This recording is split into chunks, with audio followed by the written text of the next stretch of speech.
무하유 김희수 CEO님께서 인재 확보 전략, 검증과 예측이라는 주제로 발표를 해주시겠는데요. 여러분 박수로 맞이해 주시기 바랍니다. 안녕하세요. 저는 이제 좀 전에 소개받은 주식회사 무하유의 김희수입니다.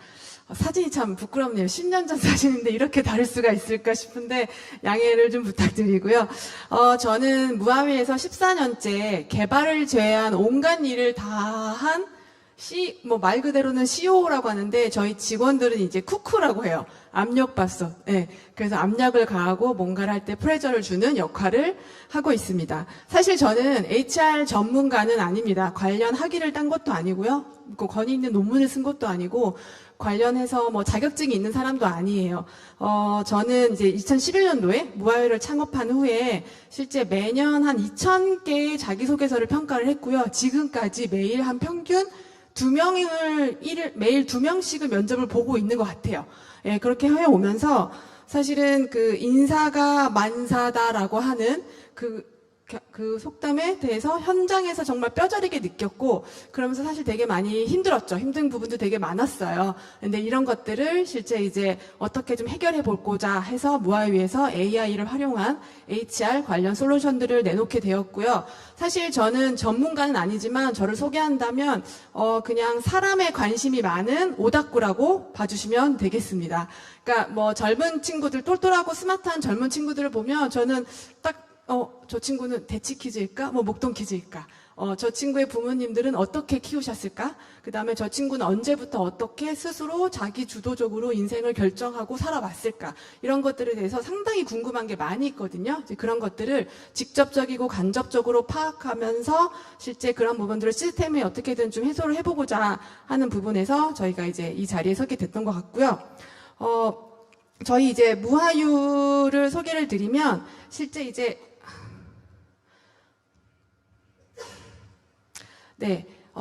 HR 도메인에서 낯설 수도 있을 것 같아요. 그런데 혹시 카피킬러라고 들어보셨나요? 네, 다 아실 거예요. 네, 그 표절검사 서비스입니다. AI 기술 기반으로 대용량 데이터를 해서 표절검사 결과를 제시하는 표절검사 서비스로 현재 13년째 운영을 하고 있고요. 그 카피킬러 기술을 바탕으로 서류평가 AI 채용 서비스 프리즘, 그다음에 AI 면접평가 서비스 몬스터를 같이 운영을 하고 있습니다. 제가 이제 오늘 이 자리에서 제 발표를 통해서 여러분들에게 뭔가 어쨌든 의미 있는 도움을 드려야 되는데 이 20분, 이미 2분을 쓴 것 같은데 18분 동안 채용 전 과정에 대해서 넓고 얕은 이해를 도와드리고자 합니다. 두 번째, 성과 가능성이 높은 인재의 조건을 이해할 수 있을 것입니다. 그리고 평가의 본질. 아까 앞서 말씀드린 그 연사분께서도 10길 물속은 알아도 한 길 사람 속은 모른다라고 하셨던 것처럼 그 사람을 들여다본다는 거, 무언가를 평가한다는 거, 그 본질은 과연 무엇일까에 대해서 말씀을 나누고자 합니다. 넷째, AI로 채용평가 과연 어디까지 하실 수 있는지 확인할 수 있습니다. 지금까지의 저의 내용과 앞서 말씀하신 연사님들의 여러 가지 정보들을 합해서 오늘 보시면 아마 여러분들은 실패 없는 검증과 예측을 위한 방향을 수립하시고 오늘 마무리가 되실 거라고 예상을 해봅니다. 채용이 참 어렵다고 해요. 사실 저도 되게 어려워요. 왜 어려운가라고 생각을 하면 채용 방법도 어렵고 지원자를 파악하는 것도 상당히 어려워요. 그런데 이제 여러 가지 서비스들이 많이 제시가 되면서 채용 방법에 대해서는 조금 더 인풋만 좀 투자를 한다면 얼마든지 해소할 수 있는 여러 가지들이 있는 것 같아요. 그런데 지원자들을 파악하는 거 사실 되게 어려워요. 왜냐하면 사람이 사람을 들여다본다는 거는 언제나 어렵죠. 그래서 이 지원자가 우리 기업 컬처핏에 적합할까? 입사 후 커뮤니케이션적으로 문제가 생기진 않을까? 기존 재직자들과 트러블은 없을까? 면접 때 정말 괜찮았는데 2차 면접 제가 이 친구 진짜 뽑아야 돼 해서 밀어붙였는데 뽑고 나서 한 달 있다가 달라지진 않을까? 항상 결정하면서도 불안하고 두려움이 있습니다. 이런 것들을 어떻게 해결해 볼 수 있을까? 항상 고민하고 있습니다. 제가 HR 전문가가 아닌 그냥 사람에 관심이 많은 오지라퍼 오타쿠로서 채용의 본질에 대해서 좀 정의를 내려봤는데요. 채용에서의 평가, 그러니까 사람이 사람을 들여본다는 평가에 대한 본질은 지원자의 과거에 대한 검증을 통해서 미래에 나올 수 있는 행동과 상황을 예측하고 그걸 우리 회사의 맞춰서 성과 창출이 가능한 인재인지 아닌지를 파악해보는 것, 진단하는 거가 채용에서의 평가의 본질이라고 정의를 내려보고 시작을 하려고 합니다. 그렇다고 하면 성과를 내기 위한 인재의 조건은 무엇일까? 회사마다 다 기준이 있으실 거예요. 근데 사실 여기서 회사마다 기준이 있고 인재상도 있겠지만 어떻게 보면 큰 틀에서 다 대동소이 하더라고요. 저희가 회사들을 만나보면 자소서, 뭐 인성검사, 면접에서 이제 이런 여러 가지 검증을 할 때 우리가 보고자 하는 거는 직무가 적합한지, 그다음에 조직에 적합한지, 기업에 적합한지를 보는 거죠. 이걸 보려고 지원자를 받고 서류를 받고 평판 조회를 하고 데이터 분석을 하고 면접을 보고 평가를 하고 하는 것입니다. 이런 것들에 대해서 사실 채용 담당자분들도 사실 구분을 잘 못하시는 부분도 있으신 것 같아요. 뭐 기업 적합도랑 조직 적합도 같은 거 아닌가요? 말씀도 주시는데 같을 수도 있고 다를 수도 있습니다. 저는 좀 다르게 구분을 했고요. 여기서 말하는 조직 적합도는 팀워크, 조직에 있는 같은 다른 직원 동료들과 잘 어울려서 함께 할 수 있는지를 보는 게 조직 적합도로 저희는 정의를 하였고요. 기업 적합도는 컬처 핏, 인재상, 우리 회사에 꼭 들어오고 싶어 하는 거, 그런 것들을 기업 적합도라고 구분을 하였습니다. 그러면 이 세 가지를 어떻게 해서 잘 판단을 하고 검증을 해야 정말 미래에 성과를 낼 수 있는, 성과가 가능한 인재로 확인을 할 수 있는지를 좀 들여다볼 텐데요. 첫 번째, 자기소개서를 통한 검증입니다. 자기소개서 받으시죠? 예, 무엇을 검토하려고 받으세요? 근데 최근에 챗GPT로 자소서를 많이 쓴다고 해가지고 자소서 필요 없다라고 하는 얘기들도 많이 있어요. 근데 자소서는 정말 중요해요. 저희가 검증을 해서 중요한 게 아니라 자기소개서가 없으면 면접 때 뭘 어떻게 물어볼지 사실 감을 잡기가 너무 힘들어요. 그리고 이제 그래서 자기소개서를 꼭 받으셔야 되는데, 물론 우리 채용 담당자들은 결코 자기소개서에 있는 내용을 추론해서 판단하지는 않아요. 객관적인 근거 베이스로 뭔가를 하려고 하시는데, 우리가 자기소개서를 받는 이유, 첫 번째 가장 중요한 거, 직무 역량을 파악하기 위해서입니다. 예, 그러면 실제 자소서 문항도 직무 위주로 많이 나가줘야 돼요. 물론 직무 역량만 파악을 하느냐, 그건 아니죠. 자소서 안에서도 조직 적합도, 기업 적합도 판단할 수 있어요. 예, 있는데 어쨌든 첫 번째는 직무 역량을 위해서 자기소개서를 받고 있다라고 말씀을 드릴 수가 있겠고요. 자기소개서를 통한 검증을 할 때는 저희가 이제 매년 한 50만 건의 자기소개서를 분석을 하는 것 같아요. 카피킬러에서. 근데 첫 번째, 잘 쓴 자소서를 걸러내는 것보다 못 쓴 자소서 골라내는 게 좀 쉬워요. 그래서 첫 번째 단계에서는 못 쓴 자소서를 골라냅니다. 회사명 오타, 무하유인데 뭐해유라고 썼다던가, 우리 회사에 지원하면서 스펙터에 입사한다면 이렇게 쓴다던가, 그다음에 복붙한 거, 분량이 부족한 거, 스펙만 나열한 거, 틀에 박힌 스토리, 그다음에 추상적인 문구, 미사하고 맞춤법 등등등 못 쓴 거를 일단 걸러내요. 그 다음에 남겨놓고 직무 역량을 판단을 합니다. 근데 그 직무 역량은 문항 설계도 잘 해야 돼요. 최근 들어서 지원자들이 왜냐면 뭔가 문제에는 항상 출제자의 의도라는 게 있거든요. 그 의도를 파악하고 문제를 푸는 사람이 정답에 가깝죠. 근데 그 문항에 숨겨져 있는 출제자의 의도를 파악하지 않은 채 본인이 하고 싶은 말만 쓰는 친구들이 되게 많아요. 면접에서도 그렇고요. 예, 그래서 직무 역량을 판단할 때 실제 자기소개서의 모든 내용들은 경험 기반으로, 즉 근거를 데이터로 구성을 띄워야 되고요. 이제 그런 것들을 스타 방식으로 제시해서 평가까지도 가져야 된다고 말씀을 드립니다. 세 번째, 지원 동기와 입사 후 포부를 집중적으로 봅니다. 많은 인사 담당자들과 미팅을 해보면 가장 중요한 게 저 부분이라 그래요. 저기서 좀 뭔가 시원찮아, 별로야. 그러면 그 다음에 굳이 공을 들여서 내 시간을 들여서 읽을 필요가 없는 거죠. 예, 물론 다른 게 너무 좋다면 귀에는 갈 수 있겠지만, 그래서 지원 동기, 입사 포부도 미래의 나의 모습이 아니라 이 회사에 지원해서 내가 하고자 하는 그 직무에 연결 지어서 평가를 해야 된다라는 말씀 한번 드리고요. 네 번째, 자기소개서 검증이 자기소개서로 끝나면 서류판에서 끝나면 안 됩니다. 서류를 보는 이유는 면접으로 끌고 가기 위해서예요. 면접에서의 시드가 돼야 돼요. 그러려면 자기소개서 기반에 면접에서 검증하려고 하는 질문 시나리오가 나와줘야 돼요. 저희가 평가자로 들어가면 사람 딱 보고 관상 보고 질문 안 하거든요. 이 사람이 낸 이력서, 자소서, 그 다음에 그 전에 봤던 인성검사 결과서, 그 다음에 코딩 테스트 결과서, 그 다음에 추천서 여러 가지 다 붙어서 다 보고 면접을 진행하듯이 거기서 가장 중요한 게 자기소개서 기반의 스타. 형태의 질문 시나리오예요. 그걸 가지고 면접 시에 검증을 하고 성과 가능성을 예측할 수 있는 질문이 나와야 되는 거죠. 예. 그러면 이제 뭘 골라내냐? 일단 제가 앞에서 말씀을 드렸는데 첫 번째 뭐 글자 수, 반복 단어, 반복 문항, 질문 반복, 뭐 타기업 지원, 뭐 카피킬러 비교는 표절 검사, 디텍트 GPT. 뭐 나머진 다 아실 텐데 GPT로 쓴 것까지도 검사가 돼?라고 하실 거예요. 됩니다. 되고 있고 많은 회사들이 하고 있습니다. 좀 관심이 많으실 것 같아서 좀 더 보여드리면 작년 하반기에 저희가 하반기 채용을 할 때 2023년 10월에는 저희가 봤던 자소서에서 GPT로 의심되는 자기소개서가 한 18% 정도 됐거든요. 근데 올해 상반기 채용이 지금 지났잖아요. 진행 중인 것도 있지만 서류는 다 거의 끝났어요. 공채나 대단위 채용에서는. 근데 거기서 들어온 한 15만 7천 건의 자소서, 그러니까 물론 저희가 매 채용마다 50만 건을 처리를 하는데 고객사가 비용을 내고 챗 GPT 검사할게요 하고 올 상반기에 들어온 데이터가 한 15만 건이야, 16만 건. 근데 거기서 한 43%가 GPT 의심으로 떴어요. 상당히 많죠. 예, 진짜 많아요. 예, 그런데 GPT로 의심이 됐어요. 뽑고 싶으세요?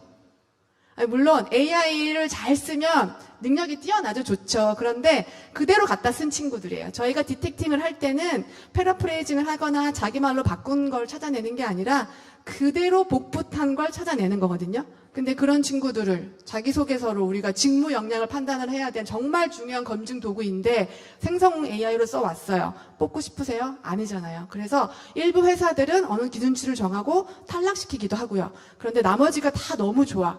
한 번의 기회를 주고 싶어. 그러면 이렇게 GPT로 의심된 영역에서 AI가 질문을 만들어서 질문지를 저희가 줍니다. 여기서 이런 질문을 해서 이 내용이 본인의 진실성이 있는지 확인을 해보세요라고 하고 있습니다.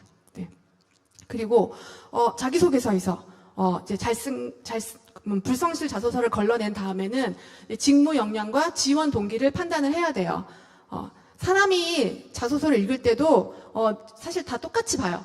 저희가 자소서 읽을 때도 답변 적합도, 묻는 말에 잘 대답을 했는지, 내용이 구체적인지, 그 다음에 문법이 적합한지, 우리 조직에 적합한지, 본인의 소개가 구체적으로 지원 동기를 포함해서 포부까지 잘 드러나 있는지, 그 다음에 직무 적합도가 뛰어난지, 요 6가지를 보거든요. AI도 똑같이 봅니다. 어떻게 보느냐. 이렇게 자기소개서가 들어오면 저희가 자기소개서 카피킬러를 하면서 사실 수많은 데이터들이 많이 쌓였어요. 수백억, 거의 100억 건이죠. 거기서 이제 저렇게 이거는 구체적인 성질을 띠고 있어. 저 문장은 직무적합도에 관련된 거네. 이거는 다른 사람과 뭘 했네. 조직적합도랑 관련된 거네. 이렇게 다 태그가 달리고 자동으로 그 태그에 맞춰서 관련된 질문들이 나와서 AI 면접에서 바로 물어볼 수도 있고요. 이 결과지가 면접자한테 프린트아웃으로도 갈 수 있고 연계된 API에 띄어서 면접 볼 때 질문을 바로바로 활용할 수도 있게 하고 있습니다. 그 다음에 앞서 오전에서도 이제 HR에서 데이터 확보가 되게 중요하다라고 강조를 해주셨는데 사실 맞습니다. 저희가 해보니까 각각의 스타트업도 중소기업도 대기업도 데이터 확보가 되게 중요해요. 그래서 저희는 서류에 대해서도 이렇게 객관적인 데이터로 결과지를 제공을 해서 차곡차곡 쌓아서 나중에 데이터 드리븐 의사결정을 하실 수 있게 제공을 하고 있습니다. 지금까지 말씀드린 게 무아유가 하고 있는 프리즘이라고 하는 AI 채용 서류 서비스입니다. 네. 너무 말이 빠를 수도 있는데 시간이 부족해서 좀 빠르게 진행을 하겠습니다. 두 번째는 인성 역량을 통한 검증이에요. 아마 인성검사, 인적성검사 다 아실 거예요. 모르시는 분 없으실 거고 이미 다 하고 계실 텐데 여기서 정확하게 한번 짚고 가야 될 거는 인성검사는 좋은 성격을 보는 게 아니에요. 나한테 맞는 거, 나한테 맞는 사람인지, 우리 회사에 맞는 사람인지, 우리 회사 맞는 성격인지를 보는 검증 도구입니다. 이 방식은 잘 아시다시피 질문이 나가고 리커드 척도로 자기가 보고하게끔 자기 보고식으로 답을 얻어내게 돼 있죠. 그렇게 자기 보고 방식으로 스스로 규정 짓게 해서 지원자 스스로 자신의 태도와 성향을 정의 내리게 해요. 그 지원자 스스로 정의 내린 태도와 성향이 우리 조직에 맞는지 보는 거예요. 이거를 인성 역량에서 하게 되는 겁니다. 그런데 사실 많이 놓치는 부분이 사실 많아요. 뭐 저희가 이제 채용 과정 중에 지금 알고 있는 걸 그때도 알았더라면 뭐 표절을 좀 해왔는데 시집 제목을 채용 과정 중에 그러니까 입사하고 6개월 지나서 저 인재에 대해서 알게 된 정보를 물론 좋은 정보는 늦게 알아도 상관이 없어요. 빛이 날 뿐이죠. 근데 부적합한 정보를 늦게 알게 되면 상당히 문제가 되죠. 그 정보를 채용 과정 중에 알았더라면 어땠을까라고 후회하시는 케이스가 다 있으실 거예요. 뭐 이거죠. 애 낳고 살아봤는데 저걸 내가 썸 탈 때 알았더라면 결혼까지 했을까? 이런 생각들 하시잖아요. 그런 거 상당히 많잖아요. 채용도 마찬가지거든요. 미리 알았더라면 피해 나갈 수 있는데 이걸 어떻게 파악을 하지? 사실 저도 되게 고민이 많았고 제가 만나 뵙고 있는 인사 담당자분들도 상당히 많이 고민을 하고 계셨어요. 그래서 저희 무아유가 내놓은 게 인성 역량 검사인데 다른 거와 다르게 뾰족하게 조직 부적응자를 찾아냅니다.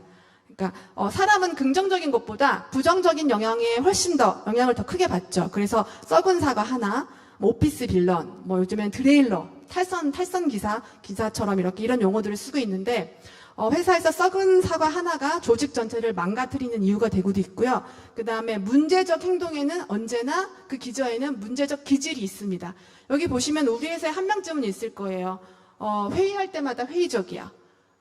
이전 직장에서 뭐 다 좋았어. 근데 우리 회사 오니까 빌런이 돼. 그리고 일은 뒷전이고 서열 정리가 최우선이고 차라리 하품이 낫겠어요. 한숨만 쉬는 사람. 정말 인성 좋고 다 좋아서 뽑았는데 무책임한 예스맨이었고 예스맨보다 더 싫은 몰라맨들 상당히 많이 있죠. 이게 사실 현실이에요. 데이터를 보면은 직장인들 거의 79.5%, 80%가 우리 회사에 빌런이 있다라고 하고 있어요. 저 밑에 있는 그림을 제가 좀 잘랐는데, 우리 회사엔 없는데? 우리 회사는 진짜 없는데? 그러면은 그 사람이 빌런일 수 있는 거예요. 그 정도로 많다고 해요. 그런데 그 빌런들이 업무에 미친 영향이 상당하다라는 데이터들이 상당히 많이 나와 있습니다. 그래서 인성 역량은 뭐 최고를 뽑는 게 아니라 하단, 그저 그런 게 아니라 정말 최악을 피해야 될 사람들을 걸러내는 과정이라고 보시면 되겠습니다. 저희 무아유가 하고 있는 몬스터 역량검사에서의 결과지 중에 일부인데요. 이런 조직 부적응 가능성을 검증을 하고 리스크를 조기 예측할 수 있어요. 그래서 갈등 유발 가능성, 조기 퇴사 가능성, 그다음에 불성실 근무 가능성 등을 예측하고 파악할 수 있습니다. 그런데 이 또한 사람이 자기가 보고해서 찍는 거잖아요. 한 300개 정도의 문항을 선택을 하거든요. 근데 그걸로 이 사람은 책임 회피형이야. 반사회성이 너무 강해. 전 좀 의심이 많은 편이거든요. 이 결과 믿으실 수 있으세요? 저희 거지만 약간의 의심은 할 수 있어요. 믿고 탈락시킬 수도 있겠지만 이 친구 설마 그렇겠어? 라고 하는 케이스들이 생기거든요. 그래서 저희는 그 보완제로 질문을 또 만들었어요. 인성검사가 인성검사로 끝나는 게 아니라 보통 인적성 검사에 한두 개 정도의 질문은 이미 다 붙어 있거든요. 그거는 이 결과에 대해서 만들어지는 게 아니라 여러 질문을 만들어 놓고 그냥 매칭시키는 거예요. 근데 저희는 그게 아니라 인성검사 결과는 지원자마다 다 다르다. 그러면 지원자마다 나오는 여러 가지 약점, 부적응 가능성을 기반으로 이렇게 질문을 만들어서 AI 면접에서 바로 물어보든가 아니면 면접자한테 프린트아웃 하거나 ATS에 띄워서 볼 수 있게 결과지로 줘서 면접 때 한 번 더 확인할 수 있게 제공을 하고 있습니다. 그래서 질문만 주는 게 아니라 이분은 논쟁을 두려워하고 회피하면 설득력이 떨어진다. 그러니까 상급자 설득이 안 될 때 어떻게 할 거예요? 라고 물어볼 수 있고 이 평가 가이드까지도 주고 있습니다. 이렇게 해서 실제 인성검사가 페일 패스로 끝날 게 아니라 면접까지 가져가서 사람을 들여다보는 도구로 쓰일 수 있게 저희가 AI 기술로 활용을 하고 있습니다. 이 또한 결과지도 앞에 아마 리멤버 대표님이 말씀하셨던 것 같아요. 수시 채용이 강화되면서 1인을 위한 커스터마이징이 필요한 시대가 왔다. HR 쪽에서도 말씀을 주셨거든요. 저는 그 한 줄이 되게 기억에 남았는데 사실 저희도 수시 채용 공채 되게 많아요. 고객사들이. 그런데 이 결과지들을 사실 회사마다 용어를 다 다르게 하고 싶어 하세요. 어떤 회사는 팀워크인데 우린 협업 능력. 어디는 부적응 가능성 너무 세. 우리는 노조에서 뭐라고 할 것 같아. 그럼 업무 성향, 스타일 이런 식으로 바꾼다거나 그래서 이 결과지를 회사의 문화에 맞춰서 쉽게 커스터마이징해서 관리할 수 있게끔 제공을 하고 있습니다. 지금까지 저희가 하고 있는 몬스터 역량검사였고요. 아직 좀 남았습니다. 네. 예. 근데 면접이 어려운 이유 하나 좀 말씀을 드릴게요. 면접이 이제 마지막 면접인데 면접이 제일 어려워요. 왜 그러냐? 말을 해야 되거든요. 근데 말만 하느냐? 말보다 더 말하는 것보다 더 어려운 게 뭐냐면 듣고 있어야 돼요. 사실 누군가의 말을 듣는 게 정말 어려워요. 그런데 그냥 귀만 열어놓고 있어야 되는 게 아니라 들으면서 그걸 파악할 수 있는 질문들을 계속 만들어서 내뱉어줘야 되거든요. 그래야지 진행이 되잖아요. 그리고 면접관은 그런 좋은 질문을 잘 해야 되고 그걸 가지고 객관적인 평가를 할 수 있어야 돼요. 근데 이게 너무 어렵죠.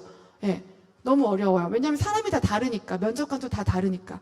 근데 우리가 면접을 보는 이유를 한번 확인을 할게요. 면접을 보는 이유는 면접에서 파악하고자 하는 거는 이 사람이 잘할 수 있는가? 그 다음에 우리랑 함께 할 수 있는가를 보는 거예요. 근데 이런 예측을 잘 하려면 예측력이 높은 성과에 집중을 해야 되는데 예측력이 높은 성과는 행동을 기반한 성과. 아까 스펙터에서 말씀 주셨죠. 예, 행동을 기반한 성과를 봐야 돼요. 그런데 지원자들이를 잘 끌어내지 않으면 그 얘기들을 잘 안 해요. 하지 못해요. 정말 뛰어난 사람 아니고서는. 그러면 이 모든 것이 대화에서 이루어지는데 면접관한테 의존적이거든요. 사실 사전 인터뷰도 대화고 1차 면접도 대화고 2차 면접도 대화고 임원 면접도 대화고 토론 면접도 대화예요. 예, 너무 말을 많이 해야지. 잘 들어야 돼. 이게 인사 담당자들, 현업 리더들을 되게 힘들게 하죠. 그래서 저희는 문제를 해결하기 전에 항상 뭔가 본질을 정의를 하고 문제를 해결하는데요.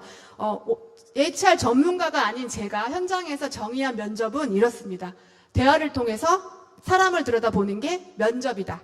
근데 여기서 대화는 너 밥 먹었니? 너네 어머니 뭐 하시니? 이게 아니라 경험 기반, 행동 기반의 대화가 돼야 되고 사람을 들여다본다는 거는 그 사람의 뭐 생김새, 뭐 가족관계 이런 게 아니잖아요. 잘할 수 있는가? 함께 할 수 있는가? 예, 요게 정말 딱 핵심이에요. 이걸 하기 위해서 저희가 기술로 해결을 하고 있는 거고요. 그래서 이제 해결하다 보니 가장 큰 문제가 면접은 면접관의 질이 절대적인 영향을 미친다는 거죠. 그래서 대기업 같은 경우는 교육도 되게 많이 해요. 너무 좋죠. 근데 교육해서 다 되면 저희 12년 공부하고 다 서울대 갔죠. 그거 안 되잖아요. 그리고 면접관들의 질을 모두를 다 동일하게 최대치로 올리는 건 상당히 어려워요. 100명 교육하고 한두 명 올라갈 수 있거든요. 100명이 다 똑같이 올라가는 건 너무나 어려워요.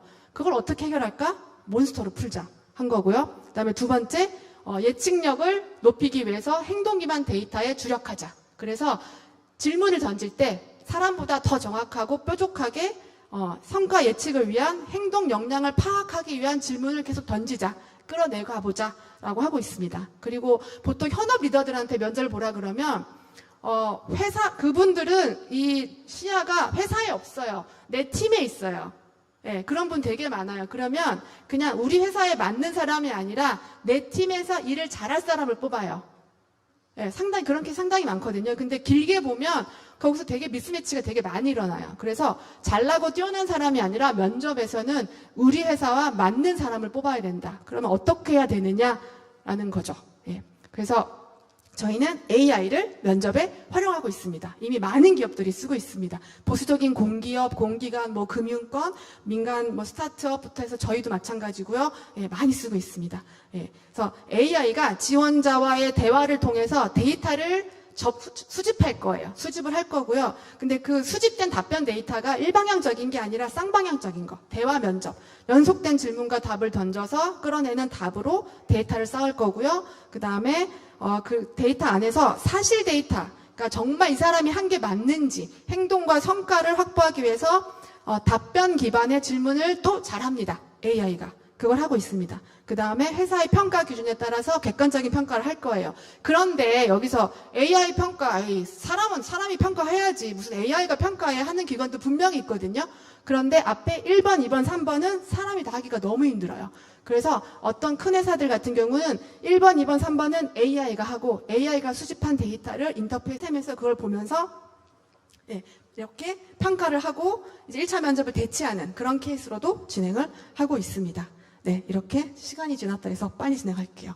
네, 그래서 이렇게 저희 몬스터라고 하는 면접이고요. 이런 데이터를 저장할 수가 있고요. 그 다음에 몬스터 면접 답변 내용도 똑같이 면접 태도, 의사소통 능력, 직무 적합도, 조직 적합도로 점수가 나오고 평가를 합니다. 예, 그리고 답변 내용, 말한 답변에 대해서도 또 신청 질문을 줘서 이거를 또 꼬리 질문으로 물어볼 수도 있고 결과지로도 제공을 하고 있습니다. 네, 지금까지 몬스터 AI 면접이었습니다.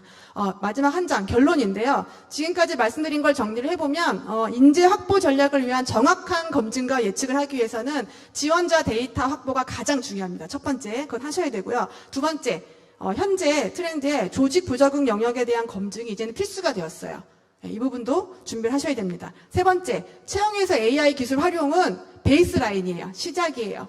채용 담당자의 패턴과 규칙으로 반복 단순한 업무는 다 AI가 이미 하고 있어요. 시작점이라는 걸 말씀을 드리겠고요. 조직 적합도가 높은 인재를 채용한 후에 우리가 비로소 리텐션 전략을 논할 수 있는 겁니다. 예, 그리고 마지막으로 여기 앉아 계신 분들 다 HR 전문가 분이실 텐데 채용 담당자, 인사 담당자, HR 도메인에 있으신 분들은 일단 기술이고 효율성이고 효과를 떠나서 사람에 대한 관심에서부터 시작이 되어야 된다고 생각을 합니다. 네, 이상입니다. 지금까지 경청해 주셔서 감사합니다.